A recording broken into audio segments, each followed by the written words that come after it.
에레미야서 8장 4절에서 12절까지 마지막 절은 다 같이 읽도록 하겠습니다. 너는 또 그들에게 말하기를 여호와의 말씀에 사람이 엎드려지면 어찌 일어나지 아니하겠으며 사람이 떠나갔으면 어찌 돌아오지 아니하겠느냐. 이 예루살렘 백성이 항상 나를 떠나 물러가면 어찌함이냐. 그들이 거짓을 고집하고 돌아오기를 거절하도다. 내가 귀를 기울여 들은즉 그들이 정직을 말하지 아니하며 그들의 악을 뉘우쳐서 내가 행한 것이 무엇인고 말하는 자가 없고 전쟁터로 향하여 달리는 말같이 각각 그 길로 행하도다. 공중에 학은 그 정하는 시기를 알고 산 비둘기와 제비와 두루미는 그들이 올 때를 지키거늘 내 백성은 여호와의 규례를 알지 못하도다. 너희가 어찌 우리는 지혜가 있고 우리에게는 여호와의 율법이 있다 말하겠느냐. 참으로 서기관의 거짓의 붓이 거짓되게 하였나니 지혜롭다 하는 자들은 부끄러움을 당하며 부러워 떨다가 잡히리라. 보라, 그들이 여호와의 말을 버렸으니 그들에게 무슨 지혜가 있으랴. 그러므로 내가 그들의 아내를 타인에게 주겠고 그들의 밭은 그 차지할 자들에게 주리니 그들은 가장 작은 자로부터 큰 자까지 다 욕심내며 선지자로부터 제사장까지 다 거짓을 행함이라. 그들이 딸 내 백성의 상처를 가볍게 여기면서 말하기를 평강하다 평강하다 하나 평강이 없도다. 그들이 가증한 일을 행할 때에 부끄러워하였느냐? 아니라 조금도 부끄러워하지 않을 뿐 아니라 얼굴도 붉어지지 아니하였느니라. 그러므로 그들이 엎드러질 자와 함께 엎드러질 것이라. 내가 그들을 벌할 때에 그들이 거꾸로 지니라. 여호와의 말씀이니라. 아멘. 오늘 12절 말씀까지 읽었습니다. 말씀의 제목 거짓 선지자의 메시지라는 제목으로 말씀 전하겠습니다.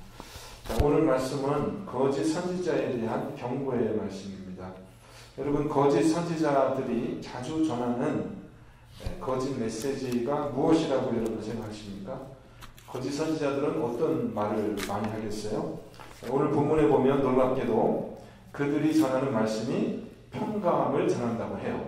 평강하다, 평강하다. 이것이 거짓 선지자들이 전하는 전형적인 메시지예요. 나쁜 이야기로 하나님의 백성을 꼬이는 것이 아니라 듣기에 좋은 메시지로 그렇게 하나님의 백성을 유혹합니다. 그래서 거짓 선지자들이 전하는 메시지 듣기 좋다는 거예요, 우리 귀에. 이에 반해서 참 선지자의 표정은 무엇입니까? 참 선지자는 사람들이 듣기 싫어하는 메시지를 전해요, 일반적으로. 그래서 결과적으로 어떻게 되냐면 자기 백성들에게 배척당하는 겁니다. 그것이 참 선지자의 모습이에요. 참 여러분, 우리가 생각하는 훌륭한 설교가나 사람들에게 인기가 있는 그런 설교 혹은 그런 목사님의 말씀이 정말 하나님이 주시는 그런 메시지인지 우리가 조심스럽게 잘 평가해야 될 그런 이유가 여기 있습니다. 그렇죠?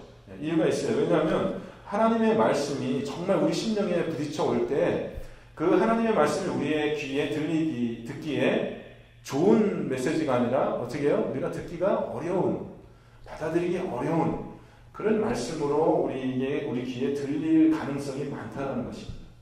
그러니까 여러분, 여러분이 잘 그것을 생각을 하셔야 됩니다. 그죠? 그래서 내가 듣기 싫은 말씀이 들려왔을 때 그때야말로 진짜 이게 하나님의 말씀이 아닌가를 잘 생각해 봐야 된다는 거예요, 우리가요. 자, 선지자의 기본 임무가 무엇입니까? 우리 선지자. 여러분, 이제 제가 목사로서 하나님 말씀 맡은 자로 여기 섰을 때 하나님이 저에게 요구하는 중요한 그 임무가 뭐예요? 선지자의 기본 임무가 뭐예요? 제가 그 구약에서 선지자를 두 종류의 선지자로 나눈다고 이야기했습니다. 기억이 나세요? 선지자가 어떤 역할을 한다고 했죠? 임무가 선지자가 두 가지 종류가 있다고 했어요. 첫째로는 언약의 중보 선지자가 있고, 둘째는 뭐라고 했어요? 언약의 소성 선지자가 있다고 했습니다. 그 선지자의 임무가 그거예요. 하나님의 언약을 백성들에게 상기시키는데 자, 언약의 소송 선지자는 어떤 역할을 하는 거냐면은 하나님과 이스라엘 사이에 그 맺어진 언약에 금이 갔을 때 하나님의 편에서 소송 대리인으로 나와서 이스라엘의 범죄를 지적하여 드러내고 그 다음에 하나님의 형벌을 선포하는 그런 역할을 하는 것이 선지자의 제일 중요한 임무예요. 그게 백성들의 죄를 언약관계를 훼손시킨 그 죄를 지적해서 하나님으로 돌이키게 하는 것, 그것이 구약 시대의 모든 선지자의 가장 중요한 일이에요. 그게. 그럼 여러분 그 일이 하기 좋은 일이겠습니까? 아니면 웬만하면 하고 싶지 않은 그런 일이겠어요?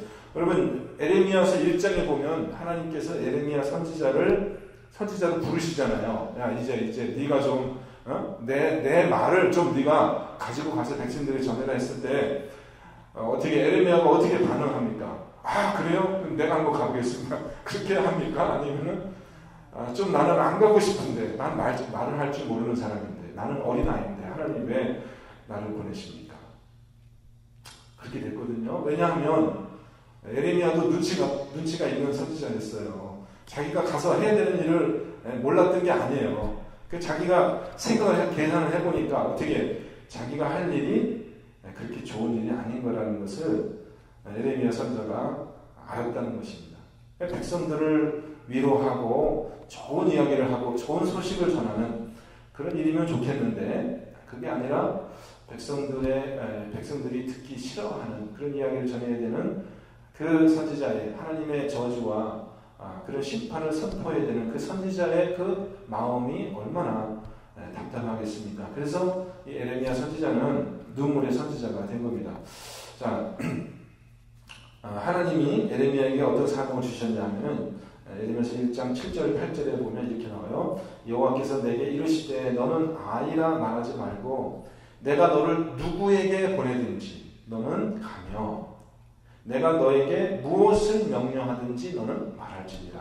이렇게 돼 있어요. 누구에게 보내든지 가서 내가 너에게 무슨 말을 명령하든지 그걸 그대로 얘기하라는 것입니다. 이거보다 더 무서운 그런 사명이 없어요, 여러분.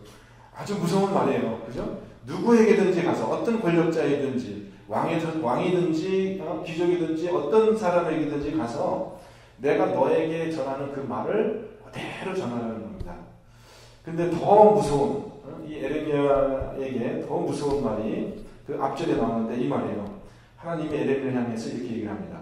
내가 너를 모태에 짓기 전에 너를 알았고 내가 배에서 나오기 전에 너를 선별하였고 너를 여러 나라의 선지자로 세웠노라. 이게 무슨 말입니까? 하나님이 에레미야를 뱃속에서부터 알았다는 거예요. 뭘 알았다는 겁니까? 이 에레미야라는 사람이 하나님이 시키는 대로 딴 얘기 하지 못하고 하나님이 시키는 대로만 그렇게 말할 그런 사람이라는 것을 뱃속에서부터 그런 사람으로 하나님이 에레미야를 지었다는 거예요. 무슨 말이냐면 이 에레미야라는 사람이 위인이 앞뒤로 꽉 막힌 사람이래가지고 하나님이 이렇게 말해라고 시키면은 그렇게밖에 말할 수 없는 그런 위인이라는 것을 하나님이 미리 아셔가지고 그 에레미야를 그렇게 선택하셔가지고 선지자로 불렀다는 거예요. 그 다른 선지자들은 다 뭐라고 얘기합니까? 평강이다 그렇게 얘기하는데 에레미야는 혼자서 말이죠. 자기 혼자서 하나님의 말씀을 그대로 전하는 거예요. 그래가지고 어떻게 해요? 물이 없는 웅덩이에 던져져서 말이죠. 마시는 물도 없고 먹을 떡도 없는 그 웅덩이에서 그렇게 사람들에게 그 왕에게 그렇게 고난을 당하는 그런 선지자가 되었다는 것입니다. 참 어려운 사명이죠. 어려운 사명이요. 자, 그러면 에레미야서에 우리가 읽은 말씀을 우리가 잘 보면은 세 가지 내용이 있어요. 결국은 에레미야가 52장까지 이렇게 진행이 되는데요. 참 성경에서 세 번째로 긴 책이라고 할 수 있죠, 여러분. 성경에서 세 번째로 긴 책이에요. 제일 긴 책이 뭐죠? 시편이고 두 번째로 긴 책이 이사야 선지자가 두 번째로 길어요. 이사야 선지자는 66장까지이고요. 에레미야 이 선은 52장까지 있어요. 그러니까 성경에서 세 번째로 긴 책이에요. 그러니까 근데 52장까지 말씀을 이렇게 보면은 내용이 단순해요. 세 가지 내용입니다. 첫째로는 제일 첫 번째 내용은 이스라엘의 예루살렘의 죄를 기소하는, 죄를 밝히는 그런 내용이고, 두 번째 내용은 뭐냐면 하나님이 형벌을 선포하고 그리고 애통해하는, 애가를 지어 부릅니다. 그래서 여러분 에레미야서 뒤에 보면 에레미야 애가라는 말이 나오잖아요. 선지자가 애통해하면서 시의 형식으로 조가를 부른 내용, 그게 있고요. 세 번째는 회개를 촉구하고 이스라엘의 회복을 약속하는 그런 내용, 이렇게 세 가지 내용으로 되어 있습니다. 근데 에레미야가 이렇게 하나님의 말씀을 전할 때 에레미야의 사역을 더욱 어렵게 만드는 것은 뭐냐면, 이 이스라엘이 민족 전체로 봤을 때 하나님의 말씀을 듣고 이해할 수 있는 능력이 없었다는 것입니다. 여러분, 오늘날 교회가 하나님의 말씀을 듣고 그것을 이해할 수 있는 그 능력이 우리 교회에 있습니까? 여러분 한번 대답해 보세요. 이게 긍정으로 여러분 대답하시겠어요? 부정으로 대답하시겠어요? 여러분, 우리 교회가 하나님의 말씀을 듣고 이해할 수 있는 그 능력이 우리 교회에 있습니까? 이거 잘 생각해 보세요. 여러분 자신에게 대해서도 그 질문을 한번 해봐야 돼요. 여러분이 혹은 제가 하나님의 말씀을 듣고 그것을 이해할 수 있는 그런 능력이 있어요? 우리에게? 있습니까? 없습니까? 우리 사실 그걸 잘 생각해 봐야 돼요. 하나님의 말씀이 저와 여러분의 귀에 들려왔을 때 그것이 무슨 뜻인지를 우리가 알고 이해할 수 있는 그런 능력이 우리에게 있냔 말이에요. 지금 우리가 그렇게 하나님의 말씀을 듣고 이해하고 있느냐 말이에요. 이사야 선지자의 예언이 아주 유명하죠. 유명한 예언이 있습니다. 뭐냐면 이사야 선지자를 하나님께서 부르실 때 이사야 선지자에게 사명을 주시는데, 어떤 사명을 주시냐면 이렇게 얘기하라는 거예요. 자, 여호와께서 이사야 선지자에게 이르시되 가서 이 백성에게 이르기를 너희가 듣기는 들어도 깨닫지 못할 것이요 보기는 보아도 알지 못하리라 하며 이 백성의 마음을 둔하게 하며 그들의 귀가 막히고 그들의 눈이 감기게 하라. 염려하건대 그들이 눈으로 보고 귀로 듣고 마음으로 깨닫고 다시 돌아와 고침을 받을까 하노라.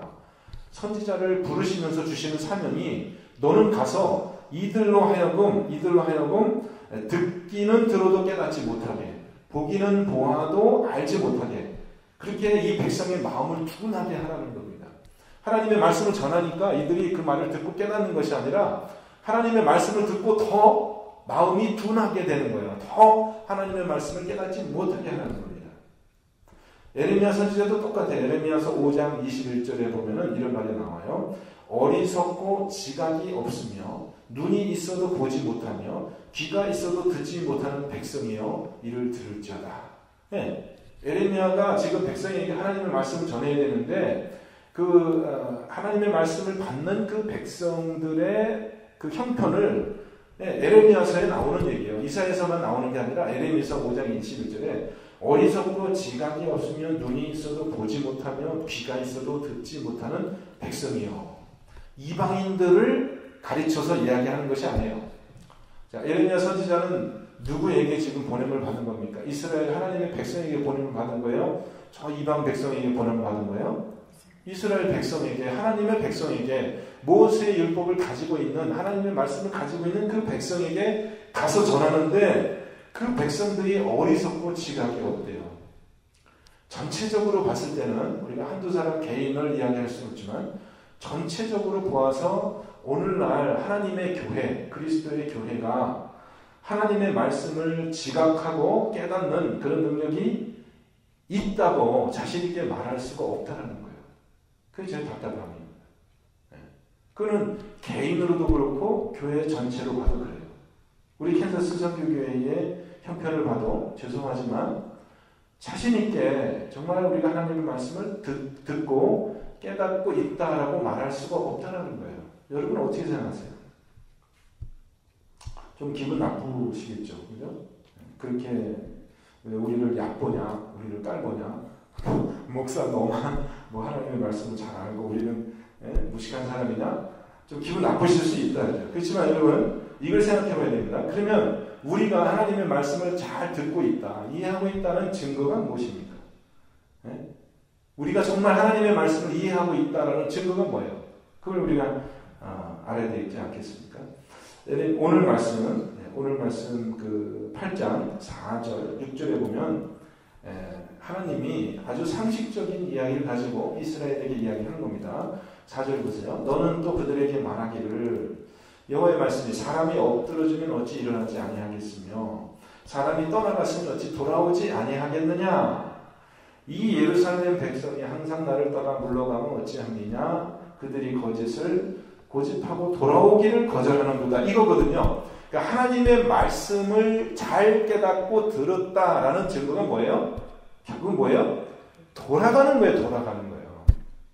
내가 가던 길로 계속 가는 게 아니라 방향을 바꿔서 돌아가는 거예요. 여러분, 사람이 넘어지면 어떻게 하겠어요? 넘어지면 일어나겠죠. 계속 넘어져 있겠어요? 그게 넘어지는 것이 이게 올바른 것이다, 거기가 좋은 것이다, 그리고 계속 넘어져 있는 사람이 어디 있겠습니까? 사람이 집을 나가면 상식적인 건 뭐예요? 언젠가는 집으로 돌아오는 거죠. 계속 나가 있겠어요? 언젠가는 집으로 돌아오겠습니다. 상식이에요. 그러니까 이스라엘이 하나님을 떠났으면 어떻게 해야 돼요? 다시 돌아와야 되는데, 만약에 이스라엘이 그 하나님을 떠난 것이 아니라면 문제가 없겠지만, 하나님이 떠났다면 다시 돌아와야 되는데 이스라엘이 고집스럽게 하나님을 버리고 돌아가지 않는 거예요. 뭐에 비유하냐면 전쟁터를 다니는 말과 같이, 전쟁터를 다니는 말과 같이. 여러분, 전쟁에서 그 달리는 말 여러분 보시면은 이렇게 어떻게 이렇게 가리잖아요. 눈을 가려서 앞을 못 보게 합니다. 그죠? 자기 마음대로 못 가게 해요. 이렇게. 그래가지고 어떻게 해요? 말이 계속 달리는 거예요. 자기한테 무슨 일이 있을지, 죽음이 올지 화살이 올지 지금 칼이 올지 모르고, 그걸 보면 어떻게 돼요? 말이 그걸 보면 어떻게 돼요? 무서워서 도망갈 거 아닙니까? 그러니까 일부러 이렇게 눈을 가려요. 이렇게. 자기 앞에만, 자기 바로 앞에만 보게 해요. 멀리 못 보게 하는 거예요. 그래가지고 막 달리는 겁니다. 어떻게 해요? 죽지 살지 모르게 그냥 무조건 앞으로 달리는 거예요. 그러니까 이스라엘의 지금 형편이 그렇다는 거예요. 자기가 지금 죽으러 가는지 앞으로 가는지 멀리 보지 못하고 눈이 가려져서 최선을 다해 고집스럽게 앞으로만 달리는데, 그게 하나님에게 달려가는 것이 아니라 어떻게 해요? 하나님에게서 멀리 그렇게 돌이키지 않고 고집스럽게 그렇게 이스라엘 백성이 달려가고 있다는 것이죠. 이게 상식적으로 말이 안 되죠. 우리가 하나님의 말씀을 정말 듣고 이해하고 있다라는 증거가 뭐냐? 우리가 돌이키는 방향 전환이 있어야지 된다는, 방향 전환이. 자, 여러분, 여러분의 삶을 한번 생각해 보시기 바랍니다. 여러분의 삶에 이 돌이키는 것이 있어요. 돌이키는 거예요. 내가 갔던 방향이 아니라 조금 다른 길로 이렇게 좀 이렇게 돌아오는 그런 삶의 변화가 있었어요, 없었어요? 여러분의 삶에 한 번도 돌이킨 적이 없고 계속 그냥 자기가 가던 길로만 계속 가고 있다면 그 위험한 얘기죠. 처음부터 바른 길로 가고 있었다면 그것이 그 길이 올바른 길이겠는데, 어떻게 우리가 처음부터 바른 길로 가고 있다는 보장이 없잖아요. 하나님의 말씀을 듣고 돌이키는 그런 일이 우리에게 꼭 필요한 겁니다. 그래서 우리 그 7절의 말씀, 하나님이 지금 이스라엘을 꾸짖는 이 7절의 말씀 우리가 뼈에 새겨야 됩니다. 7절 말씀 같이 한번 읽겠습니다. 궁중의 학은 그 정한 시기를 알고 찬 비둘기와 죄비와 두루미는 그들이 올 때를 지키고는 내 백성은 여호와의 규례를 알지 못하도다. 여호와의 규례, 여호와의 말씀이죠. 하나님의 말씀을 알지 못한다. 그렇게 하나님이 이야기를 해요. 여러분, 에레미야 때만 그래서 그럴까요? 아니면 지금도 하나님이 하나님의 교회를 향해서 이렇게 말하고 있지 않을까요? 여러분, 그럴 것 같아요. 저는 힘써 알자. 호세아서의 말에 그런 표현 있죠. 힘써 알자. 여호와를 힘써 알자. 정말 안타깝게도 저와 여러분이 살고 있는 이 시대에도 우리 교회가 하나님의 말씀을 잘 모른다. 그것이 더 정확한 표현이다라고 생각을 해요. 우리가 하나님을 정말 잘 아는 것이 아니에요. 그래서 저와 여러분이 더욱더 정말 세심하게 하나님을 찾고 하나님의 말씀을 참 알기를 힘쓰는 그런 좀 노력이 우리에게 있어야 되겠다. 결국 에레미야 선지자가 하나님의 말씀을 백성들에게 전할 때 이 백성들의 죄를 지적하잖아요. 그죠? 너희가 이런 죄가 있다라고 했을 때 그 에레미야가 지금 이스라엘 백성들에게 지적하는 가장 큰 이스라엘의 죄가 무엇이었습니까? 여러분 기억나세요? 에레미야서에서 어떤 죄죠? 우상도 숭배하고 뭐 여러 가지 죄가 있지만은 가장 큰 죄가 뭐냐면은 2장 13절에 나오는 말이죠. 내 백성이 두 가지 악을 행하였더니 곧 그들이 생수의 근원이 되는 나를 버린 것과 스스로 웅덩이를 판 것이다. 이렇게 얘기해요. 그죠?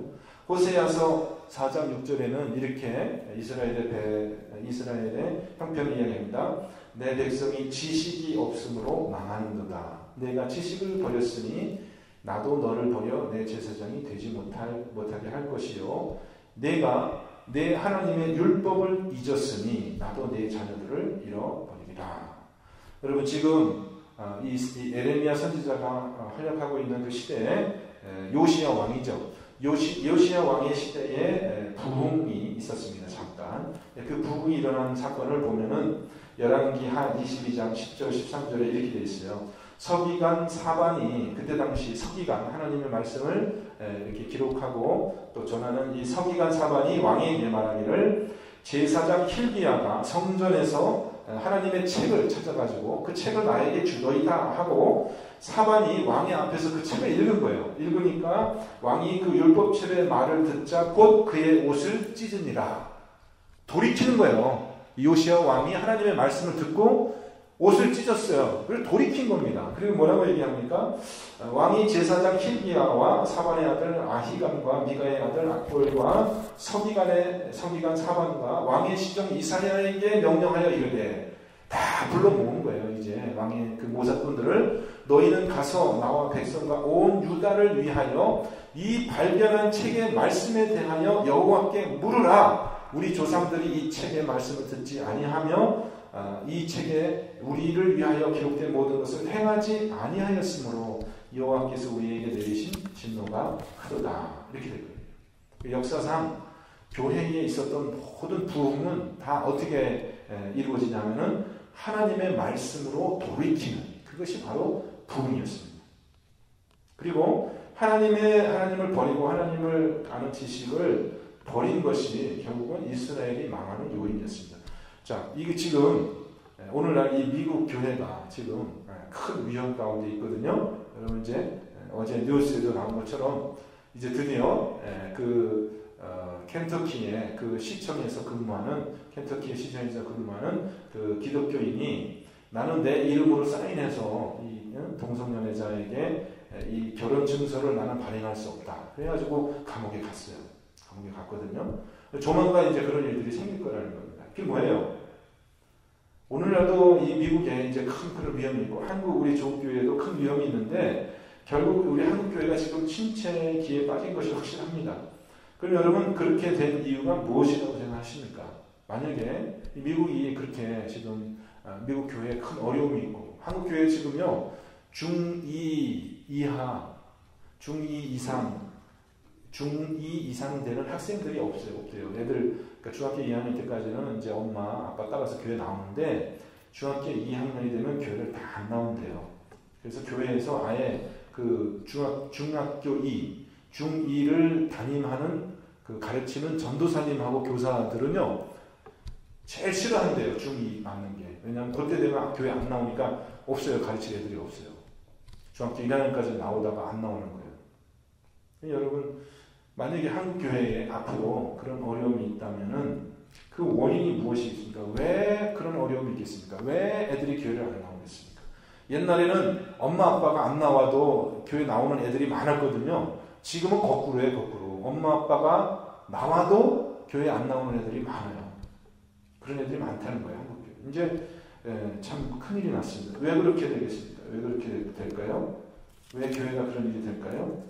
이유가 무엇일까요? 한 가지예요. 한 가지.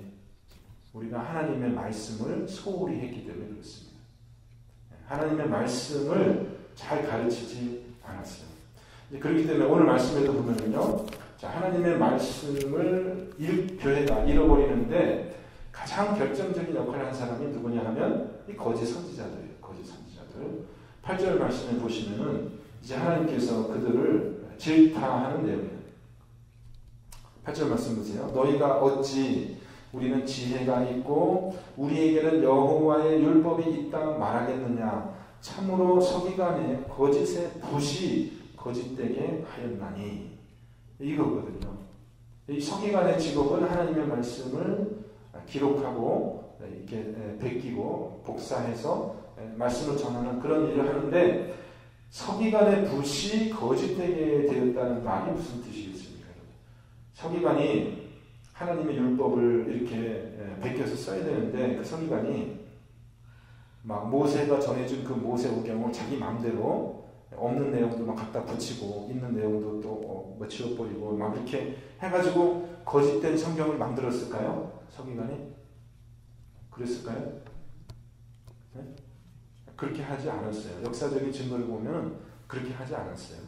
그건 아주 서기관들은 철저하게 모세 유형을 1.1획도 추가하지 않고 그대로 만들어냈어요. 그것까지 잘했죠. 그것까지 잘했습니다. 그러면 지금 여기서 거짓된 붓이라고, 서기관의 거짓된 붓이라고 얘기하는 건 뭐냐면, 그 말씀을 있는 그대로 잘 베끼기는 했는데 그 말씀을 올바로 해석하고 적용하지 못했다는 거예요. 그 뜻을 올바로 깨닫지 못했다는 것입니다. 여러분, 오늘날도 우리 교회는 성경 말씀을 잘 갖고는 있어요. 이 성경을 66권을 하나님의 말씀이라고 인정하고, 우리는 이것이 참 중요한 것을 알고 이 말씀을 잘 보존하고 있는데, 근데 이 기록을 바꾸지는 않았지만 우리는 이 말씀의 뜻을 올바로 해석하고 우리의 삶에 올바로 적용하지 못하고 그것을 변질시켜 버렸다는 겁니다. 이게 참 무서운 거예요. 새로운 성경을 우리가 만들어내진 않았지만 이 성경에 있는 그 말씀을 그대로 읽고 바로 해석할 그런 능력이 우리에게 없었다는 것입니다. 앞에 2장 8절에 어떤 말씀이 있냐면요, 에레미야서 2장 8절 말씀입니다. 제사장들은 여호와께서 어디 계시냐 말하지 아니하였으며 율법을 다루는 자들은 나를 알지 못하며 관리들도 나에게 반역하며 선지자들은 바알의 이름으로 예언하고 무익한 것들을 따랐느니라. 그래서 이들이 사실은 하나님의 말씀을 맡은 자들이 오히려 백성들에게 거짓된 말씀을 전했는데, 이들이 백성들을 속이는 방법은 아주 간단합니다. 11절에 나오죠. 그들이 딸 내 백성의 상처를 가볍게 여기면서 말하기를 평강하다 평강하다 하나 평강이 없도다. 요 말만 반복해서 했다라는 거예요. 이 거짓 선지자들이요, 하나님의 말씀을 읽는데도 불구하고 그 말씀대로 전하지 아니하고 항상 요 말만 반복해서 했다는 거예요. 평강하다 평강하다, 평안하다 평안하다, 이렇게만 말하면은 사람들이 그 말을 듣고 좋아하고 안심하고, 그래서 그런 말 좀 더 해주십시오 라고 그렇게 인정한다는 거죠. 자, 여러분의 귀에는 여러분 설교 말씀 많이 들으시죠? 요새 인터넷에도 있고 뭐 TV도 나오고 그러니까는 여러분 설교 말씀 많이 들으시죠? 제 설교들을 들으시지만은 어떤 설교가 여러분의 귀에 많이 들려와요? 어떤 설교가? 평강하다 평강하다, 그런 설교가 많이 들려옵니까? 아니면은 이제 나한테 화가 있겠구나, 내가 이 하나님의 말씀으로 돌이켜야 되는데 라는 그런 말씀이 더 많이 들려옵니까? 요즘도 어쩌면요, 결국 우리 귀에 들려오는 말씀이 참 하나님의 그 마음을 담은 그런 돌이키게 하는 그런 말씀보다는 하나님의 말씀을 왜곡하고 사람에게 참 아첨하는 그런 말씀이 많이 들릴 수 있다는 거예요. 그래서 하나님이 어떤 시대를 그 하나님이 벌주는 중요한 그 하나님이 이 시대를 벌하는 그런 중요한 방법이 뭐냐면요, 참된 선지자를 뺏어가 버리고 거짓 선지자들이 많이 활동하도록 그냥 내버려 두세요. 그러면 이제 그 나라와 그 시대가 망하는 것입니다. 에레미야 시대에 그랬죠. 에레미야 시대에 그래요. 하나님의 위로의 말을 전하는 선지자는 수두룩했습니다마는 하나님의 심판과 그 저주를 경고하는 선지자는 오직 에레미야 선지자 한 사람뿐이었어요. 그래서 에레미야 선지자가 눈물의 선지자가 된 거예요. 이제 내일 볼 말씀이지만은 8장 18절에 보면은 여러분 8장 18절 말씀 에레미야 선지의 편지 우리 같이 읽어보겠습니다. 18절 시작. 슬프다 나의 근심이여 어떻게 위로를 받을 수 있을까? 내 마음이 병들었도다. 이게 누가 하는 말이냐면은 에레미야 선지자가 자기 신세를 한탄하면서 하는 말이에요. 선지자의 슬픔이에요. 선지자의 슬픔. 왜냐하면은 자기가 전하는 말이 백성들에게 위로가 되지 못하고 백성들이 그 말을 받아들이지 못하는 그런 안타까운 그런 현실입니다. 자, 여러분 말씀으로 돌이키는 그런 은혜가 여러분에게 꼭 있기를 원합니다. 우리 삶이 돌이키는 그런 일이 있어야지 비로소 우리가 하나님의 말씀을 들은 그 증거가 나타나기 때문입니다. 오늘 하루 여러분에게 참 하나님의 말씀이 들려오는 귀한 복이 있으시기를 주님의 이름으로 축원드리겠습니다. 기도합니다. 하나님, 평강을 외칠 이 시대인가 아니면 정말 우리가 돌이키고 다시 하나님의 말씀으로 정말 우리가 돌아가야 할 이 시대인가를 분별하는 지혜를 허락하여 주셔서 에레미야의 이 말씀이 오늘 우리의 마음속에 크게 우리의 귀에 크게 들려서 우리가 하나님의 말씀으로 돌이키는 오늘 하루의 삶이 되기를 소원합니다. 우리 성도들을 주님 붙잡아 주옵소서. 예수 그리스도 이름으로 기도하옵나이다. 아멘.